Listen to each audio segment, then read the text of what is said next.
আজকে আমি বানাবো চিকেন স্টাফ পটেটো। তার জন্য আলু সমস্ত ছুলে নিয়েছি। ছুলে নিয়ে একটা পিলারের সাহায্যে আলুর ভেতরের অংশগুলোকে কুড়িয়ে বের করে নিয়েছি। তারপরে কড়াইয়ে তেল গরম করে আলুগুলো হালকা নুন হলুদ দিয়ে ভেজে তুলে নিয়েছি। তারপরে ওই তেলের মধ্যে পেঁয়াজ দিয়ে দিয়েছি, আদা বাটা, পেঁয়াজ বাটা, রসুন বাটা আর টমেটো কুচি, নুন, লঙ্কার গুঁড়ো, জিরের গুঁড়ো, হলুদ সমস্ত কিছু দিয়ে একটু নাড়িয়ে চাড়িয়ে বের করে রাখা আলুর ভেতরের অংশগুলো দিয়ে দিয়েছি।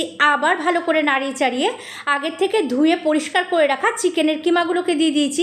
তারপর ভালো করে নাড়িয়ে চাড়িয়ে মিনিট 5 পরে গরম মশলা ছিটিয়ে নামিয়ে ঠান্ডা করে নিয়েছি। তারপর আলুর ভেতরে পুরগুলো ভরে ময়দার একটা ঘন ব্যাটার বানিয়ে আলুর মুখটা আটকে দিয়েছি।